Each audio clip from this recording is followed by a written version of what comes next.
मृत्यु के साथ रिश्ते मिट जाते हैं।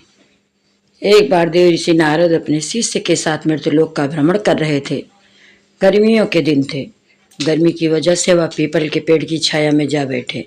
इतने में एक कसाई वहां से 25-30 बकरों को लेकर गुजरा। उनमें से एक बकरा एक दुकान पर चढ़कर मोट खाने लपक पड़ा। उस दुकान पर नाम लिखा था शंकर सेठ। दुकानदार का बकरे पर ध्यान जाते उसने बकरे के कान पकड़कर 2-4 घूंसे मार दिए।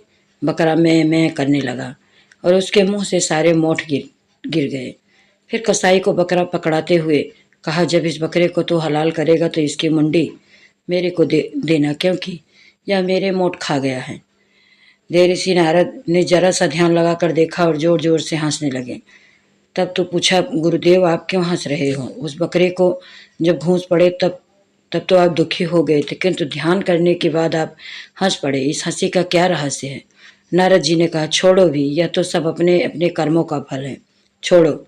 नहीं गुरुदेव, कृपा करके बताएं। अच्छा सुनो, इस दुकान पर जो नाम लिखा है शंकर सेठ, वह शंकर सेठ स्वयं यह बकरे की योनि में जन्म लेकर आया है और यह दुकानदार शंकर सेठ का ही पुत्र है। सेठ मरकर बकरा बना और इस दुकान से अपना पुराना संबंध समझकर इस पर मोठ खाने गया। उसके पूर्व जन्म के बेटे ने उसको मारकर भगा दिया। मैंने देखा कि 30 बकरों में से कोई दुकान पर नहीं गया। फिर यह क्यों गया कमबख्त? इसलिए ध्यान करके देखो तो पता चला इसका पुराना संबंध था। जिस बेटे के लिए शंकर सेठ ने इतनी मेहनत की थी, इतना कमाया था, वही बेटा मोठ के 4 दाने भी नहीं खाने देता और खा भी लिए हैं तो कसाई से मुंडी मांग रहा है, अपने ही बाप की।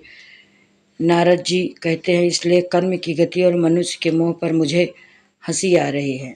अपने अपने कर्मों के फल तो प्रत्येक प्राणी को भोगने ही पड़ते हैं और इस जन्म के रिश्ते नाते मृत्यु के साथ ही मिट जाते हैं। कोई काम नहीं आता, काम आता है तो वह है सिर्फ भगवान का नाम।